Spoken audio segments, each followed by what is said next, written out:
I think one of the best advice that I've got was from a counsellor at Sydney Uni who said to me that you should be able to be in control of your emotions and not have them be in control of you. And for me that was actually really helpful, because for me I enjoyed that fluctuation and, you know, being on this total emotional roller coaster. You know, it was like devastating but thrilling at the same time.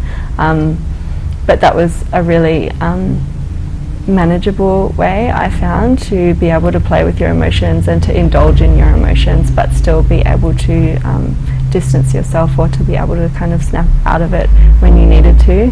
So for me, depression isn't something that, you know, gets cured or goes away. It's something that you learn to manage on a daily basis. I've suffered from depression for about 10 years.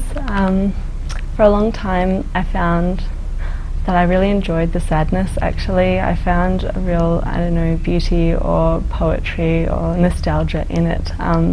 For a long time I did a lot of writing when I was sad, and I actually really liked that blending between artistry and insanity, I guess. I have a tattoo on my wrist that says rain cloud, because I felt that those connections between like storms and rain and feminine energy and emotion and melancholy were a really important part of me.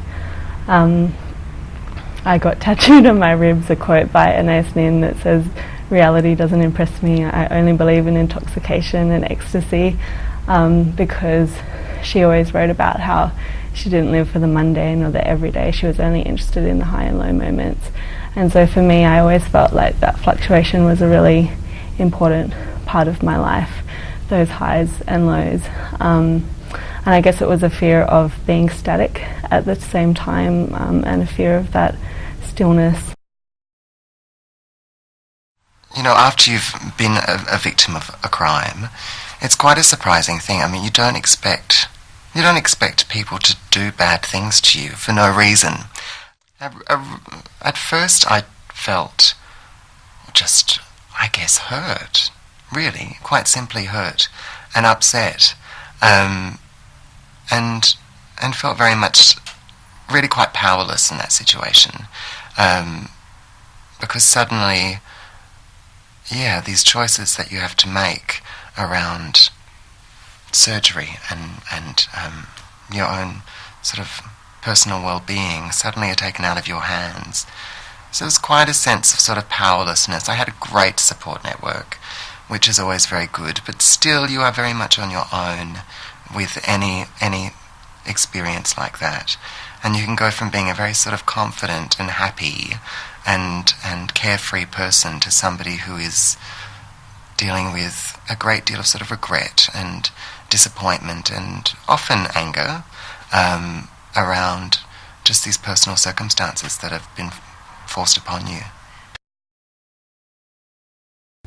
Well, the most common thing for me, I could never say I was bisexual, because people would say, "Come on, make up your mind, you can't be bisexual, you must be this or that or something else."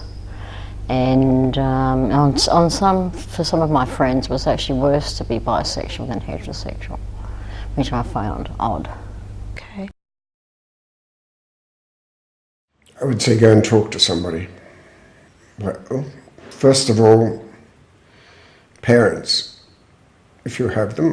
You know, I had a gay radio program, and I used to advise young people on how to come out, and the first thing I'd say to them was, have the courage to tell your parents. Lonely, yes.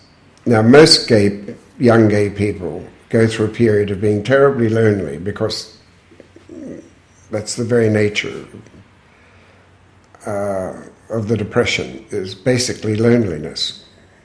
Not being able to share, not being able to tell, not being able to give vent. I wouldn't say there's a cure for depression. Like now, then later on in life, I went through a huge depression. I mean, really, my lover was my long-term lover of 18 years was one of the first people to die from AIDS in Europe. No one knew what it was.